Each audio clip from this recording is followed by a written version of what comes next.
standards, right education system. I'm the former Frank Key. Of the Northwest Pass, we really need somebody different. Your career, you're used to winning a life. It was everything to us. 7 or 8 weeks of two-a-days. They really made me appreciate We're allowed to win. he's coming in and we'll be shooting the whole time. Let's go back real quick to the Enid Walk of Fame. Of course, we have training in confined space. Legitimate needing to know a little more. A good safety tip on that, Steve. Putting a hat on and getting out there and doing the job. Television model that you watched growing up. Houston, this is the International Space Station. City Connections begins right now. Hi, I'm Steve Kine with the City of Enid. Welcome to City Connections. My special guest, Burns Hargis, was named the 18th president of Oklahoma State University and took office in March of 2008. He guided OSU and continues to guide OSU to record enrollment and also record fundraising with over $1 billion. We'll talk about some money a little bit later on in the interview. Burns holds a degree in accounting from Oklahoma State University and also a law degree from the University of Oklahoma.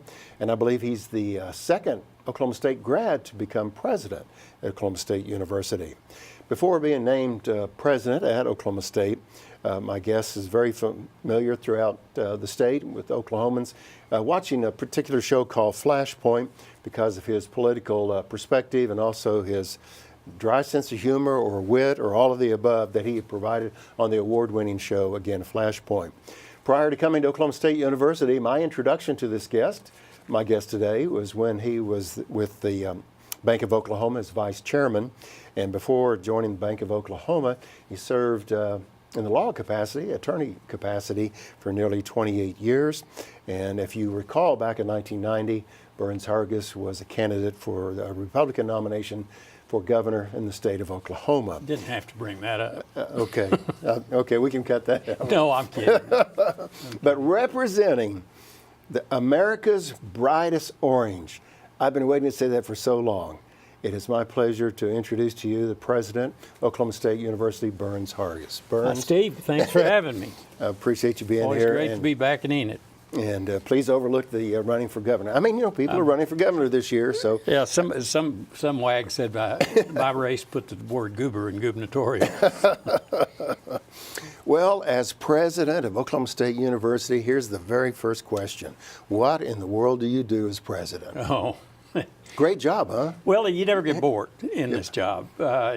You know, I kind of describe the job as president of having three main functions. One is to manage a pretty big operation. We have a $1.3 billion budget and 4,000 or 5,000 employees and 25,000 students, and that's just OSU, Stillwater, and Tulsa. Then you've got the other campuses, OSU Oklahoma City and OSU IT, which is in Okmulgee, and then of course the Center for Health Sciences. So it's a big operation, and so yeah, management of it is important. Obviously, fundraising is very important, especially with the declining state support of higher education over the last few years. And then finally, it's a very political job. Not only external politics, but internal politics. A college campus is a very political place. With tenured professors and everybody having kind of their space that their domain.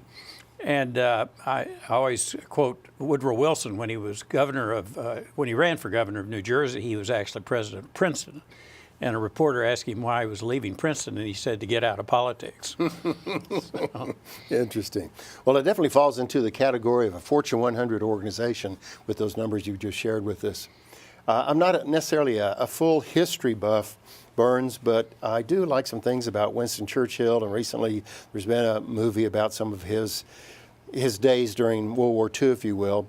And years ago, I remember reading a piece about him that he made the comment that he had been preparing all of his life for that moment. And that moment was when the bombs were dropping on London, but he had been preparing all of his life for that moment. So this ties into my next question. With your background with Bank of Oklahoma, an attorney, and all that you've been involved in, just philanthropy and everything, do you feel this current role as president at OSU, you've been preparing all your life for that moment?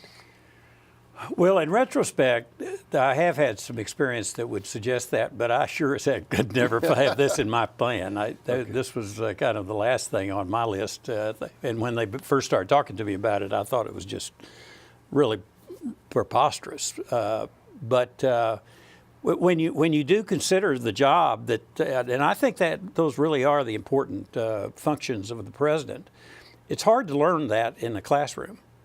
But normally the normal kind of evolution of people that become presidents of universities come from the academic side, of course, and they've been department heads and deans and so on, and then become provosts perhaps, and they don't really get involved in a lot of the fundraising and a lot of the management that you have to engage in when you're in that position. So I think you're seeing more and more of this kind of profile in university presidents. It's still certainly the minority, but I think people are realizing with the difficulties and the competition that you're in this business, this enterprise, you really need to have some of those experiences. It's been 10 years. And it seemed like a decade or 10 years used to feel like 10 years. Now it's closer to what, 2-3 years? It just goes so quick.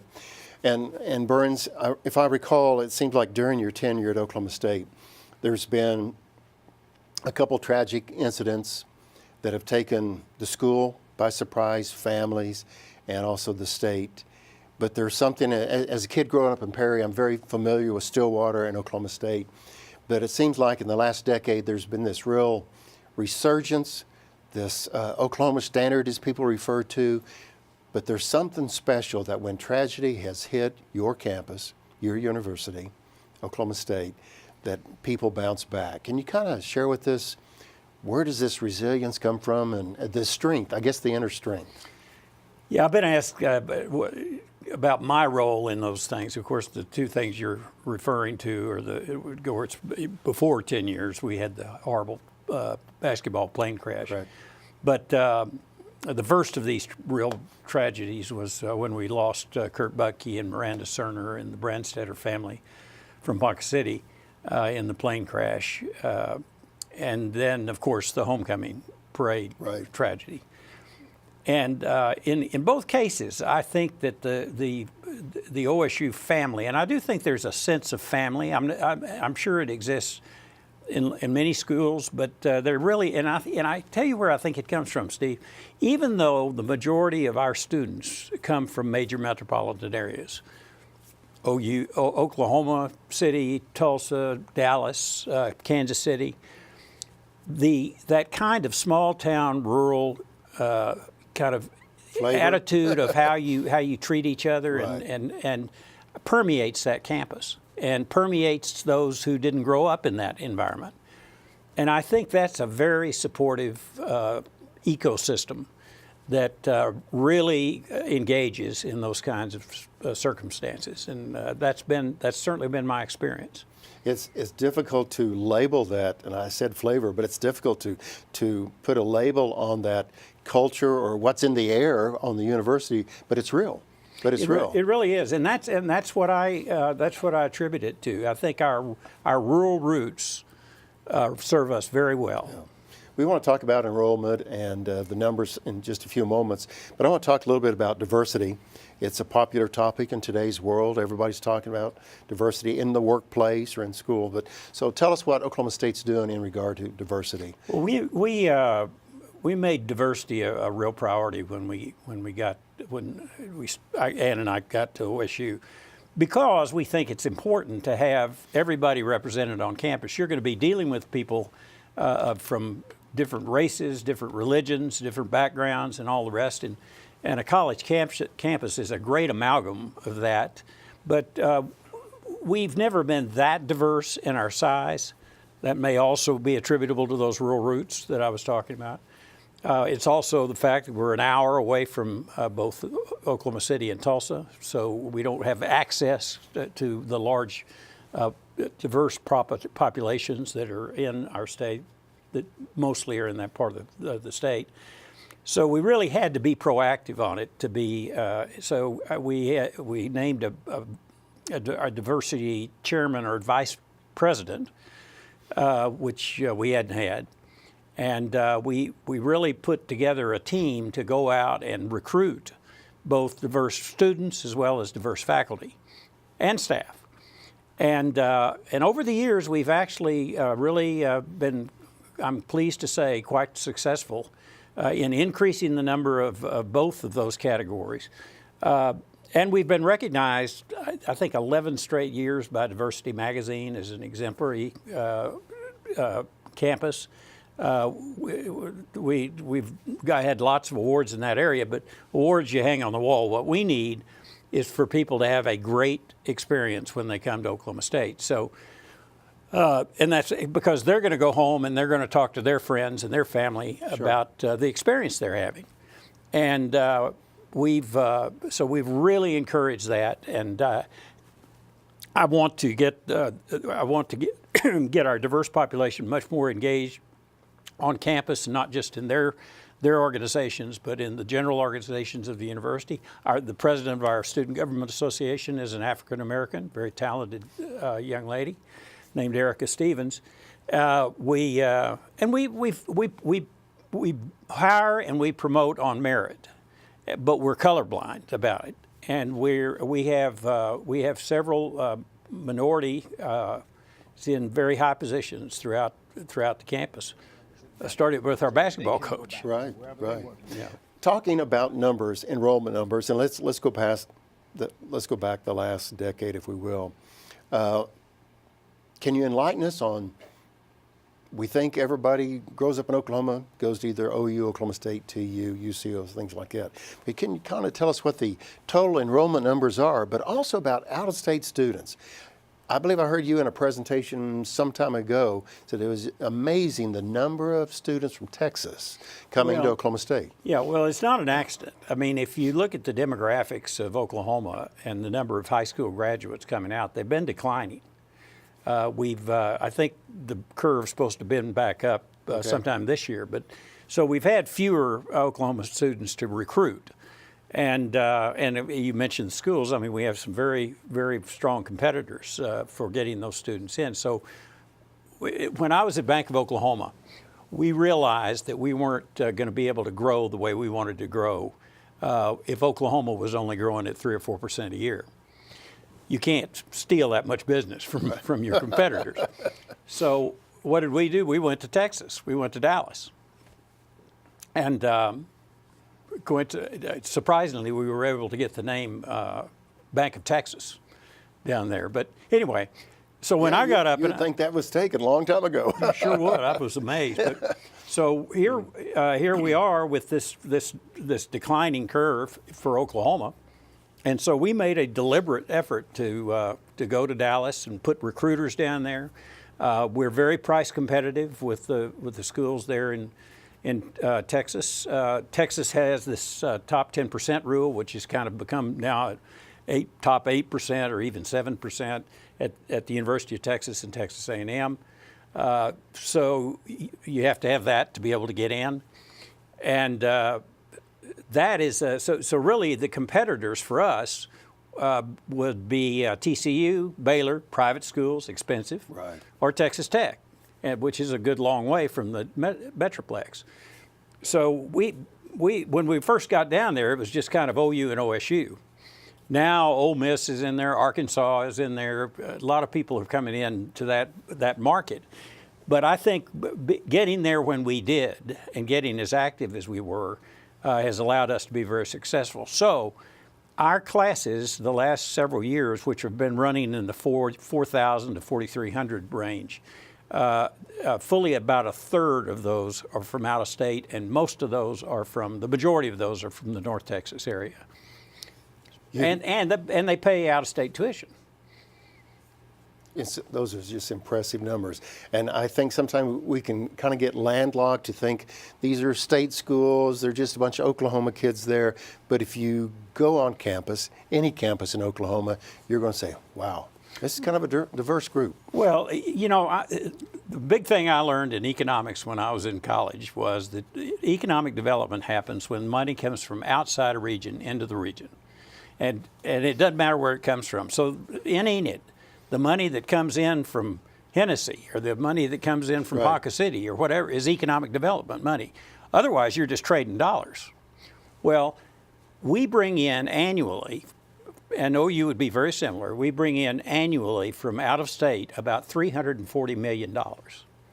And any economist would multiply that by 2 at least to determine what the economic engine is, what the economic development is. So really between OU and OSU, we're bringing in way over $1 billion in economic development for our state. Sharing these impressive numbers in regards to Oklahoma State University is my special guest today on City Connections, the 18th president of Oklahoma State University, Burns Hargis. Burns, these are very impressive numbers, and I know Oklahoma State leads the way in many categories, but I think I read a story some time ago that you're one of the first schools in the Big 12 to go tobacco-free. I think we were about the first in the country. First in the country. So are there any other health initiatives that are going on? Oh, yeah. My wife is a yoga teacher, and is very, very health conscious, and she's really driven this effort. And she's, I think, the one that coined and we trademarked the name America's Healthiest Campus. And we look at health as a very broad, but with a very broad definition. It's not just your physical health, it's your mental health, it's your financial health, it's all of the other things that affect your well-being. Sure. And so we hired a wellness director. We have a number of wellness programs. We opened our fitness facilities to all our employees. Before it was just to the students. We have and started a pet therapy program. It's called Pete's Pet Posse. And we have dogs and their owners, and these dogs are trained as therapy dogs, and they've been wonderful in these tragedies that we're referring to. And we have counseling on all levels, financial and otherwise. So we really believe that a healthy campus is going to be a successful campus, and people have really responded to that. Well, congratulations for setting the standard or leading the way, raising the bar, whatever term you want to use, to be health conscious and then tobacco free. Yeah. Ann's even got it. They've even got food selections called Choose Orange. Okay. And that's healthy food. So. In north central and northwestern Oklahoma, we continue to see our landscape change with these big wind turbines. And I understand that Oklahoma State University is utilizing wind energy. Can you explain how that? Because I think that could be a well-kept secret at Oklahoma State. We have a partnership with OG&E for a wind farm up around Blackwell. Okay. And I think there's 28 turbines up there. But basically what we do is, since we're fortunate to have the wind as well as natural gas, we can basically take whichever is most economical and run our system, which is pretty large. And so we have, many times we're getting about 70% of our electricity from wind. Yep. So it's been a great partnership. My special guest today on City Connections, Burns Hargis, the 18th president of Oklahoma State University. We're going to ask Burns a little bit more about some of the unique things about Oklahoma State, and then he'll provide an opportunity to speak to you, the viewing audience, to just kind of share why he's representing America's brightest orange. Thanks for staying with us. We'll be right back after this.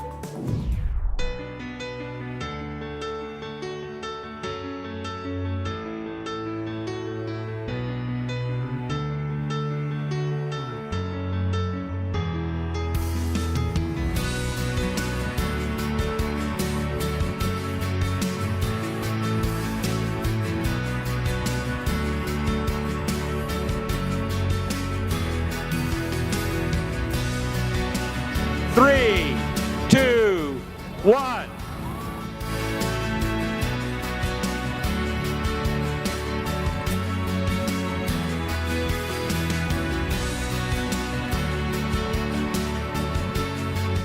I really think that this is going to be a transformational event for the city of Stillwater, for North Oklahoma, and for Oklahoma State University.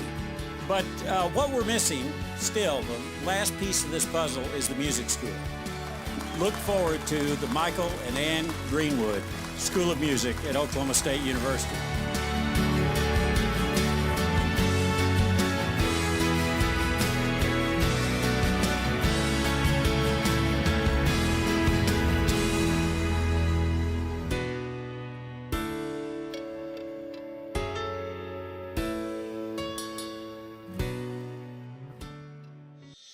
Welcome back to City Connections. Thank you for staying with us today. My very special guest, Burns Hargis, 18th president of Oklahoma State University. And Burns, is it true that you are the second OSU grad to come back to be as president? That's what they tell me. It was Oliver Wilhelm was the other one. Wilhelm was actually the Dean of Agriculture, and then he was provost. And when Henry Bennett died in the plane crash, or it actually may have been when Bennett went to the Point 4 program, which is USAID now, Dr. Wilhelm became president, and he was president for 15, 16 years, I think. Interesting. Well, earlier we were discussing diversity and first in this and first in that. Tell us again specifically about the enrollment numbers. Well, right now we have record enrollment of undergraduates, which is about 21,000 students, and then we have another 4,000 graduate students. So about 25,000 on the Stillwater campus, and then in Tulsa we have another 3,000, and if you bring in OSU Oklahoma City and OSU IT and the others, you get up around 30-something thousand. So the OSU Tulsa, OSU Oklahoma City, is Tulsa the largest number for students? Oh, no, Stillwater has the largest. Well, no, I mean of those remote campuses, actually, if you will. no, Oklahoma City has got about 10,000 students. Okay. So, I know you're in the fundraising business. You're always in the fundraising business, if you will. Can you kind of tell us what new projects are underway at the university? Because if people just drive over and go to Gallagher Iva Arena and then they leave, or if they just go to the football game or something, they may want to know what else is going on campus. So. Yeah. Well, first of all, Steve, it's not true that the salutation on every one of my fundraising letters is Dear Boone. Sometimes it's Dear Mr. Pickett. But anyway, I'll say this too. Sometimes we'll hear criticism from the legislature about all these buildings and saying, you know, what do you need money for? You're building all these buildings. Well. People don't understand that we are in a competitive business. I mean, we're competing not only for students, but we're competing for faculty, we're competing for research grants, and we've got a lot of very good competitors. And so if we don't have the facilities and the faculty and the staff and of course the students, we can't be successful. I mean, you got to have the students. But you also need great faculty to bring in those research grants, which is more of that money coming from outside into Oklahoma. So we continue to try to build to stay competitive, and I think it's paying dividends. We've built a new business building which just opened at the start of this semester. It's got a very iconic shape to it, but it's very Neo-Georgian, which is the architecture there on that campus. It is a state-of-the-art business building, and great faculty like to be in that kind of facility. Right next to it is a brand new engineering lab. Our engineering school has doubled over the last 6 or 7 years, but we haven't doubled in space. Well, this is a new lab building for undergraduate research and teaching, which they're calling Endeavor, and so that will be ready in the fall. On our ag side, we're building the new Ferguson Dairy Project. Larry and Kayleen Ferguson, who funded this, met in the dairy barn when they were in college here, and he went on to be a very big success in Wisconsin making cheese. The McKnight Center, the Performing Arts Center, is going up. It will be a perhaps the state-of-the-art performing arts center in the state. It will open in October of 2019, and the New York Philharmonic is coming to Stillwater, America, to open that. So that's a tremendous asset for the campus, because that's all part of bringing great faculty and students in. They want that access to that. We just finished our central plant, a new central plant, which was a huge project. but we'll be much, much more efficient now, and we can take down that old thing that was built in '41, and so that's good. And it looks like actually looks like a classroom building, and it kind of is. It has an auditorium in it and has a couple of classrooms, but mainly it's to provide the power to the campus. So many other things, like on the sporting side, we've got the new soccer stadium that's about to be finished. It will open next fall, and we're about to break ground on the new baseball stadium. That'll kind of complete the athletic village, which will be great. We need to do a lot in the agriculture area. We need to invest there, and we've got a new human sciences building, which has got hospitality and tourism management and graphic design and fashion merchandising and all that. So there's a lot going on. With this update, an extensive update, I mean, that took you 22 minutes right there to tell us about all the building projects. With this, your response to the question of what's going on in new properties, you've really answered my next question. And this is how I was going to ask this. As a kid growing up in Perry, my brother-in-law went to OSU and my sister went to OSU, and I would tag along in the Volkswagen, go to Stillwater, and they'd let me run across campus. How'd you get so wayward and end up at OU? Well, I had to go where there was a school with no admission, the standards. As I tell many people, I graduated in the top 10% of the lower 1/3. So that's how I ended up down in Norman. Yeah. But anyway, I grew up in the Oklahoma State environment. But at this time, as a kid growing up in Perry, there was this label of Oklahoma State as you want to be a veterinarian, you go to Oklahoma State. If you want to be in the farm or ag business, you go to Oklahoma State. Now, you've just listed this extensive plan of all this updates, the double growth, you said, of engineering. So if someone's not familiar with Oklahoma, and there's someone watching this interview today, Burns, that's not from this part of the country, they've heard of America's Brightest Orange, but they're not sure, what would you say Oklahoma State University is? It's not the vet school solely anymore.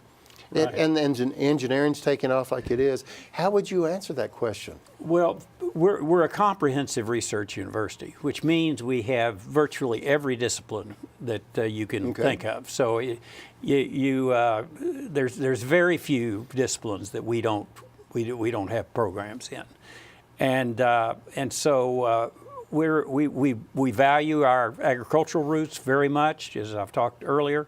But we've always been a very serious engineering school. Our business school, though, has some very, very notable graduates and has been very successful in raising money and all the rest. I personally and surprisingly did not realize how great our arts programs are. I mean, we really have a wonderful program in the performing as well as the visual arts. Haven't had the good facilities for it, but we're very proud of that. But it's go to aviation all the way to health programs, as I say, fashion merchandising. It's all over the map, and so you could really, and it's true in any comprehensive research university. It's true at OU. So it's really what I tell students: you can get a great education a lot of places, and you can find pretty much what you're looking for a lot of places. You need to go where you're going to be comfortable. You need to go where you feel welcome, and you feel supported and valued, and the academics will take care of themselves. And if you like the orange color, you're right at home. There you go. Very good. Let's take the engineering topic a step further. Burns, I think it was maybe a couple of years ago that I was at Oklahoma City Rotary Club, and I believe you were presenting at the time. And if I remember correctly, you mentioned something about the number of Native American engineers had really just mushroomed, it's taken off at Oklahoma State. Can you tell us a little bit about that? Yeah, well, we've of course, Oklahoma is the home of our great Native Americans, and we have a large. I think we have the largest Native American population in the country. We go back and forth with Northeastern over in Tahlequah. Sure. But we do graduate more Native American engineers than any school in the country, and we really try to be supportive there because it's good for the tribes, and what's good for the tribes is good for Oklahoma. We actually created a couple of years ago the Center for Sovereign Nations, And we have partnerships with various tribes, most notably the Chickasaws and the Choctaws, where they help us kind of manage their tribal members because many of them are first-generation students, Right. and so they need some support like that. But yes, we're very proud of that. That's a part of the diversity. You bet. When we opened our visit today, you were talking about all the different hats that you would wear as university president. And outside of that, you have the opportunity to serve on boards of the Big 12 and I guess NCAA. Mm-hmm. Can you tell us a little bit about your involvement there? Well, with the Big 12, it's been a real tumultuous time over these past 10 years with all the realignment and all the rest. Yeah. So I think we're done with that for a while, and I'm reasonably sure. With the NCAA, there's a real effort to try to more democratize the student athletes so that they have more of the experience that the regular student does. And that their whole life is not completely consumed within their sport and the academics. So we've tried to come up with ways that student athletes can have that broader experience.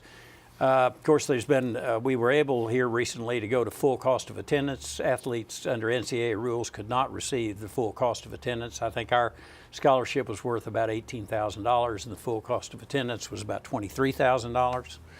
So, and student athletes really, except in maybe the summer, it's not practical for them to work extensively. Right. So, we've tried to help address that problem. We're just the NCAA is a behemoth. It's a big outfit, and we take on a lot of causes. There's a basketball commission right now to be looking at how we can deal with some of these problems that we have of agents going in and paying players and that kind of stuff. Of course, there's a lot of enforcement that goes on, and we had our problem with Sports Illustrated a few years ago, and we're pleased the NCAA gave us a clean bill of health virtually. Those all take a lot of time, but it's very important to the overall higher education experience. And we have to feel fortunate that we have your representation, because you know the state, you know your university, and that you're able to speak on that behalf. And so we're fortunate that we have that representation, I guess is what I'm saying. Burns, in a previous life, I worked at Phillips Petroleum for a number of years, and a good friend of mine was Tug Bond. I don't know if you're familiar with the name or not, but Tug would leave Phillips, and he would go to campuses, and he would recruit the best, if you will, to come to work for Phillips Petroleum. And I remember he would come and recruit some basketball players from Oklahoma State to come work in Bartlesville. But I remember just the recruiting effort. So who's coming to the campuses today at Oklahoma State recruiting graduates? Well, we've got a lot, and we really work at it. I mean, and we try to make the experience for the employer very comfortable and very supportive. We've had thousands and thousands of our students go into go to internships and then jobs in all of the major companies you can think of. Certainly in the oil and gas business, but computer services, engineering firms, and all the like. We have our higher OSU grads career office that arranges for all that, and heck, we'll even give a student a suit to do the interview, and we try to work with them on know something about the company you're interviewing with. Do some research. You can get on Google and find out enough to impress that employer. And in many ways, people say, who are our customers? They don't use that word in higher education a lot, but I really see our customers as being not only the students and their families, but the employers. Because ultimately, that's the goal, is for our students to have the training and development as a person to get a job. And hopefully go out and make a lot of money and give it back to us. Yeah, return that. Yeah. Well, I was not one of those recruited individuals, but I always admired Tug going to various colleges and universities and recruiting the best to come to work for Phillips Petroleum. You have talked about engineering, agriculture, performing arts. I mean, the list goes on, Burns. Tell us about Oklahoma State's role in preparing young people to be teachers. My wife is a teacher's teacher. She was born to teach, nothing else, and that's what she's doing in higher ed. Yeah. So what are they doing to help prepare teachers? Well, our College of Education has always been very prominent in producing teachers for Oklahoma, and unfortunately now the competition for that is even stiffer with the number of teachers going to Texas and other mainly surrounding states. But obviously, there's not an more important profession than preparing our young people for their future, and it is very disconcerting to see all these students, these teachers coming out and looking at other things. One program we have that is very interesting, and there's only I think about 40 colleges that have this. It's called OSU Teach. It actually came out of the University of Texas. But basically, it's a foundation that funds students who are in STEM subjects. They're taking biology, or they're taking chemistry, or engineering, or math, or whatever it may be. But they also get a stipend for learning the pedagogy of teaching, and then are able to move into teaching for a period of time. And hopefully they'll stay. I mean, it's good to have somebody with a math degree teaching math. Sure.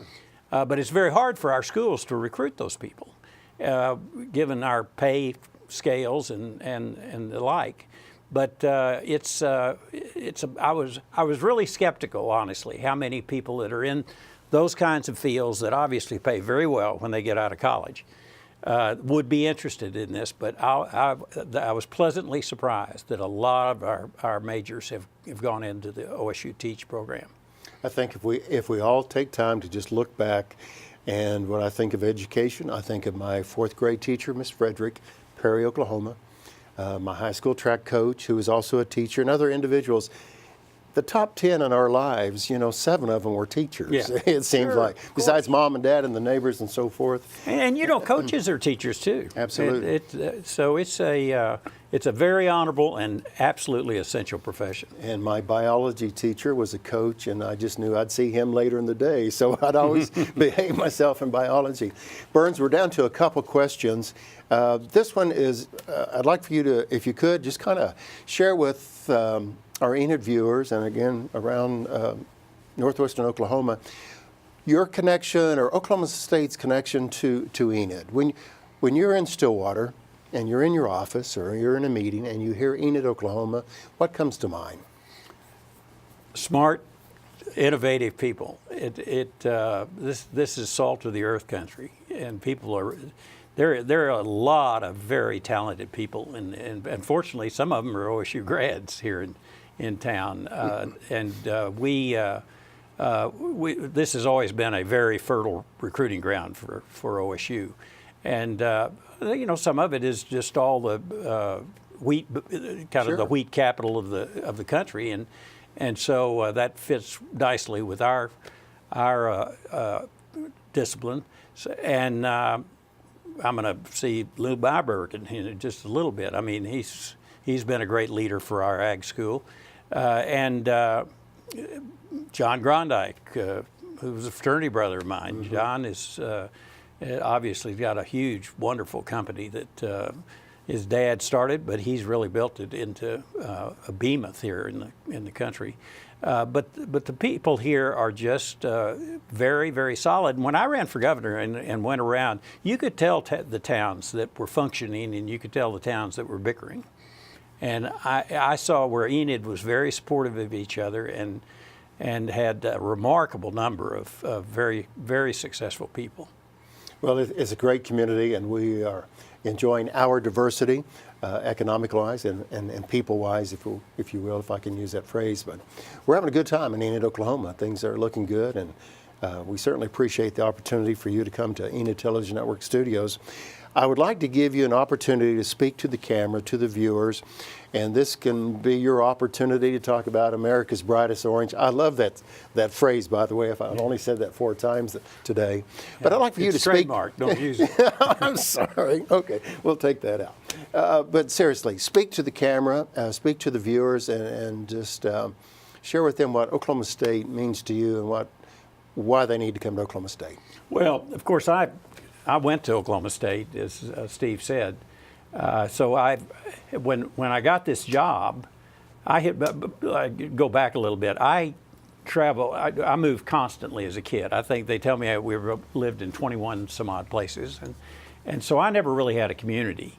And when I came to Oklahoma State, that really was my first community to be a part of. And consequently, when I got this job all those years later, I said, I'm coming home. I mean, Oklahoma State is my home. And I think that's how a lot of people feel about it. You want to go to college and have a great education. And as I said earlier, you can get that a lot of places. And you can certainly get it at Oklahoma State University. But what we're really trying to do is to create ethical leaders that will make a positive and a meaningful and a lasting difference in their communities. Be real leaders with a little L or with a big L. Everything from helping in your church, your family, of course, your community, all the way up to President of the United States. And if we do that, we're successful. And we do that by giving you a broad experience on campus. We really emphasize we want you to work in the OSU community, and we want you to make Oklahoma State better than it was when you found it. And I think we're doing that, and I'm just so heartened to see so many of our students grow as human beings and responsibility. You can't learn to be a leader reading a book. You got to do it. Starts with being a good follower. And it starts with raising your hand when people ask you to do something. Sooner or later, it will evolve, and you'll be a leader. And that's just getting people to do what you think is in the best interest of your community. So you'll learn that at Oklahoma State, and that may serve you as well as that discipline you learned in academics. Well said. President Hargis, thank you very much for coming to the Enid Television Network studios today. Enid turned 123 years, 123, back in 2016. And Burns, you fit the category of dignitary, okay? So on behalf of the Mayor Bill Shuey and the City Commissioners, they want to present that coin. Let me present that coin to you. Thank you. Placed on your desk there in Absolutely. Stillwater.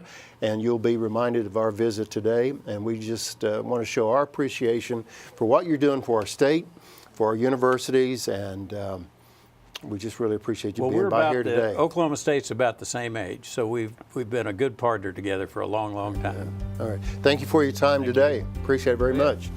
And thank you for your time today. We appreciate you joining us here on City Connections. And as we say all the time, the guests keep getting better and better, and we appreciate the 18th president, Oklahoma State University, Burns Hargis, joining us on City Connections. And thank you for joining us. Until next time, I'm Steve Keim. Make it a great day.